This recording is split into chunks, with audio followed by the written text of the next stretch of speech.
Al-Fatihah, ayat 1, Bismillahirrahmanirrahim.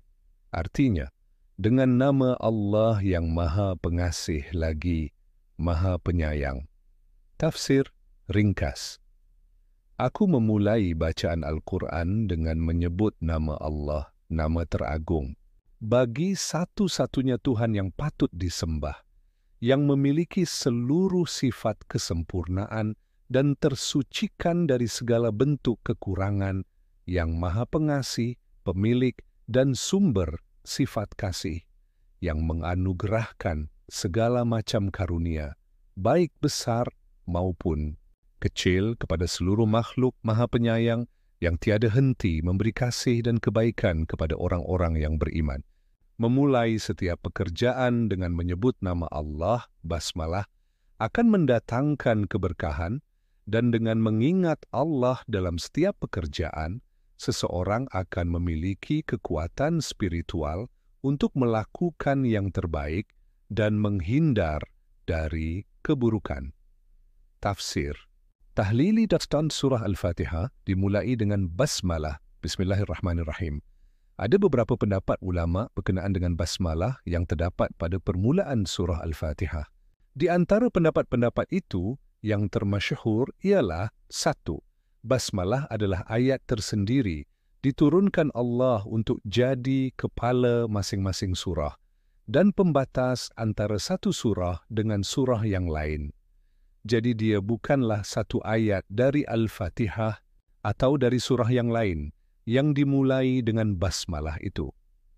Ini pendapat Imam Malik beserta ahli qiraah dan fuqaha, ahli fikih, Madinah, Basrah dan Syam, dan juga pendapat Imam Abu Hanifah dan pengikut-pengikutnya. Sebab itu menurut Imam Abu Hanifah, basmalah itu tidak dikeraskan membacanya dalam solat. Bahkan Imam Malik tidak membaca basmalah sama sekali.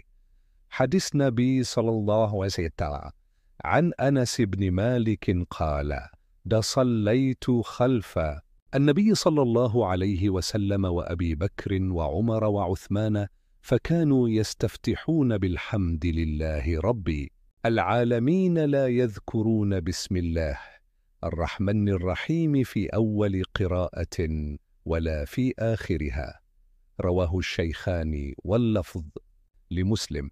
Dari Anas bin Malik dia berkata, saya salat di belakang Nabi SAW, Abu Bakar, Umar dan Utsman.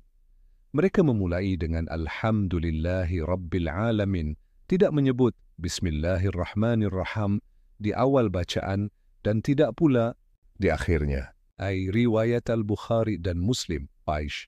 Basmalah adalah salah satu ayat dari Al-Fatihah dan pada surah An-Naml ayat 30, Innahu min Sulaimana wa innahu bismillahirrahmanirrahim, An-Naml 30, yang dimulai dengan basmalah. Ini adalah pendapat Imam Syafi'i beserta ahli qiraah Mekah dan Kufah. Sebab itu, menurut mereka, basmalah itu dibaca dengan suara keras dalam salat jahar. Dalil-dalil yang menunjukkan hal itu antara lain, hadis Nabi SAW, an Ibn Abbas qal, كان رسول الله صلى الله عليه وسلم يجهر ببسم الله الرحمن الرحيم رواه الحاكم فالمستدرك وقال صحيح. Dari Ibnu Abbas, ia berkata, Rasulullah sallallahu alaihi wasallam mengeraskan bacaan Bismillahirrahmanirrahim. Riwayat Al-Hakim dalam Al-Mustadrak, dan menurutnya hadis ini sahih an Ummi Salamah. Qalat, kana Rasulullah sallallahu alaihi وسلم يقطع قراءته بسم الله الرحمن الرحيم الحمد لله رب العالمين الرحمن الرحيم مالك يوم الدين رواه أحمد وأبو داود وابن خزيمة والحاكم وقال الدارقطني سنده صحيح. Dari Ummu Salamah katanya, Rasulullah SAW berhenti berkali-kali dalam bacaannya. Bismillahirrahmanirrahim, Alhamdulillahi Rabbil Alamin, Ar-Rahmanir Rahim, Maliki Yaumiddin. Riwayat Ahmad, Abu Daud, Ibnu Khuzaimah dan Al-Hakim. Menurut Ad-Daruqutni, sanad hadis ini sahih. Abu Hurairah juga salat dan mengeraskan bacaan basmalah. Setelah selesai salat, dia berkata, "Saya ini adalah orang yang salatnya paling mirip dengan Rasulullah." Muawiyah juga pernah salat di Madinah tanpa mengeraskan suara basmalah. Ia diprotes oleh para sahabat lain yang hadir di situ. Akhirnya, pada salat berikutnya, Muawiyah mengeraskan bacaan basmalah. Kalau kita perhatikan bahwa sahabat-sahabat Rasulullah Sallallahu Alaihi Wasallam telah sependapat menuliskan basmalah pada permulaan surah dari surah Al-Quran, kecuali surah At-Taubah, karena memang dari semula turunnya tidak dimulai dengan basmalah, dan bahwa Rasulullah Sallallahu Alaihi Wasallam melarang menuliskan sesuatu yang bukan Al-Quran agar tidak bercampur aduk dengan Al-Quran, sehingga mereka tidak menuliskan amin pada akhir surah Al-Fatihah. Maka basmalah itu adalah salah satu ayat dari Al-Quran. Dengan kata lain, bahwa basmalah yang terdapat di dalam Al-Quran adalah ayat-ayat Al-Quran, lepas dari pendapat apakah satu ayat dari Al-Fatihah atau dari surah lain yang dimulai dengan basmalah atau tidak. Sebagaimana disebutkan di atas bahwa surah Al-Fatihah itu terdiri dari 7 ayat. Mereka yang berpendapat bahwa basmalah itu tidak termasuk satu ayat dari Al-Fatihah memandang ghairil maghdubi alaihim wala ad-dallin adalah salah satu ayat. Dengan demikian, ayat-ayat Al-Fatihah itu tetap 7. Bismillahirrahmanirrahim. Dengan nama Allah, maksudnya, dengan nama Allah saya baca atau saya mulai. Seakan-akan Nabi berkata, saya baca surah ini dengan menyebut nama Allah, bukan dengan menyebut nama saya sendiri, sebab ia wahyu dari Tuhan, bukan dari saya sendiri. Maka basmalah di sini mengandung arti bahwa Al-Quran itu wahyu dari Allah, bukan karangan Muhammad sallallahu alaihi wasallam. Dan Muhammad itu hanyalah seorang pesuruh Allah yang dapat perintah menyampaikan Al-Quran kepada manusia. Makna kata Allah, Allah adalah nama bagi zat yang ada dengan sendirinya, wajibul wujud.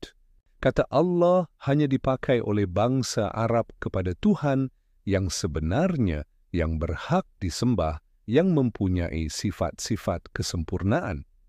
Mereka tidak memakai kata itu untuk Tuhan-Tuhan atau dewa-dewa mereka yang lain. Hikmah membaca basmalah, seorang yang selalu membaca basmalah sebelum melakukan pekerjaan yang penting, berarti ia selalu mengingat Allah pada setiap pekerjaannya. Dengan demikian, ia akan melakukan pekerjaan tersebut dengan selalu memperhatikan norma-norma Allah dan tidak merugikan orang lain. Dampaknya, pekerjaan yang dilakukannya akan berbuah sebagai amalan ukhrawi. Seorang Muslim diperintahkan membaca basmalah pada waktu mengerjakan sesuatu yang baik.